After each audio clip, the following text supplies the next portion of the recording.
Sirens are a trigger for me. Ambulances, fire trucks, police, and there are a lot of sirens in a city.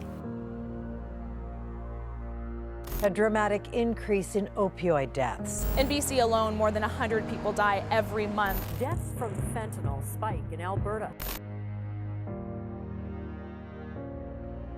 He died April 30th, 2014. I found him in his apartment. That's kind of the day that changed everything. We like to play guitar, and he wrote lyrics to songs. I have his guitar here. Danny was the youngest, and with his siblings being more academically inclined, Danny struggled a bit in school. I think he was almost 16 when he came out as gay. When he came out, it was totally okay for us, like as a family. But I later learned that Danny faced some bullying in school. I think he started to self-medicate with substances. Have you ever been there before with the Yellowhead Brewery? Not with the Yellowhead Brewery, but I've been there. As a parent whose child is using, especially opioids, especially intravenously, you're always afraid that one day you will get bad news. And I knocked on the door. I said his name, Danny. Danny, are you in there? There wasn't a sound coming from that bathroom. And I thought, wow, this could be it. This could be the day where I get that news. And I opened the door, and he was laying on the floor in the bathroom. It's sort of an image that's burnt in your mind.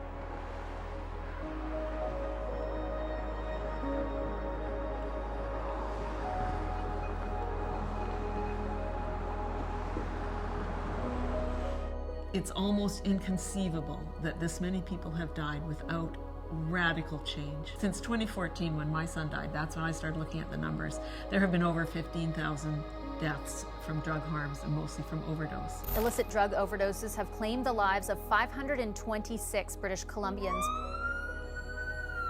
The ripple effect of 15,000 deaths in our culture, in our small country of Canada, and our small population it's actually immeasurable.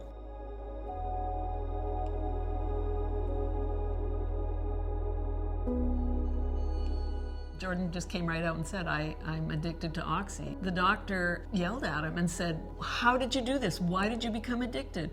And then he said, you know, if an addict's lips are moving, he's lying.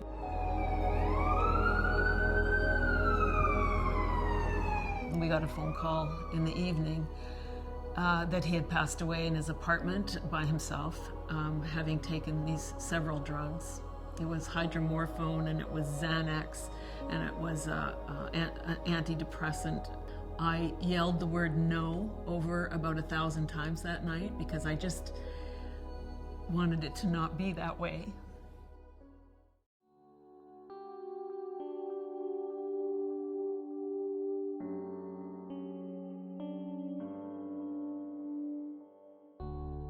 So in January 2015, this young journalist, Otiena Olivard, she did a beautiful, beautiful spread about Danny. The day the story was published, that was the first time where I felt my heart was a little, like I could handle that grief. My old dad, old school, sent me a newspaper clipping through the mail, and it was a story of a woman in Edmonton, a family in Edmonton who had similarly lost their son. It was now my friend Petra Schultz, and she and her husband Rick had lost Danny, who was the same age as Jordan, 25 years old when he died.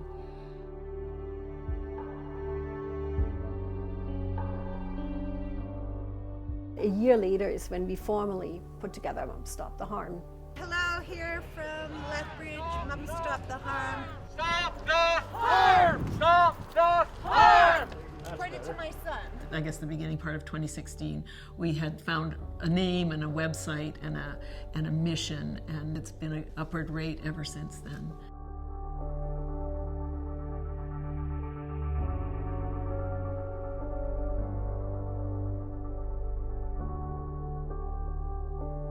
The numbers that we have joining our group every day are astounding.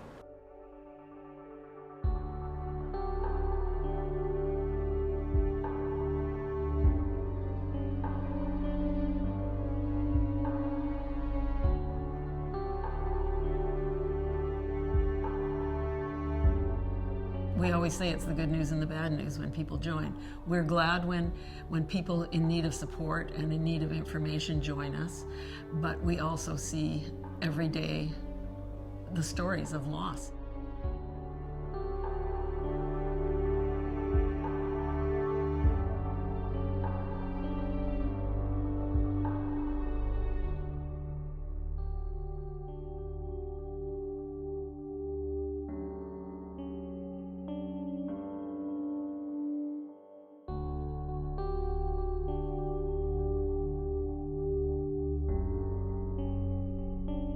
Every conversation is an opportunity for change.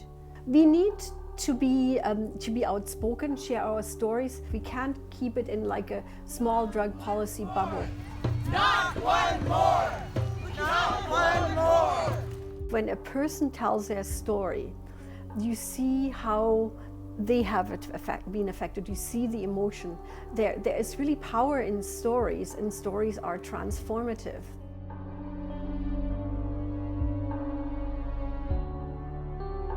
Families can't find resources that are humane and that are evidence-based. The frustrating thing is that we have the evidence. We know how to solve the problem. We know that people need support. People need housing. People may need medically assisted treatment if they want to get off the drugs. We just don't have the will, and stigma is at the bottom of it. For us in Moms Stop the Harm, the power is that we don't make it the them and us. It's not our kids versus their kids. It's everybody's kids, everybody's loved one. Some parents have almost like a bit of a shrine to their child. We realized that our kids hadn't died because they were bad people or because we were bad parents. They had died because we had bad drug policies, and we all felt strongly we had to change that. Many people think they can't survive the death of a child. I get joked at because I didn't think I was going to survive it. So part of what we do every day or tomorrow is to say, you will survive, and stick with us, and we'll hold you. We're going to be making a second dish. What are we making then? It's a potato salad. My family's actually German. It's my mother's potato salad recipe, and it's... We told Danny's truth, but we told it too late. And don't let the truth be too late for somebody you love.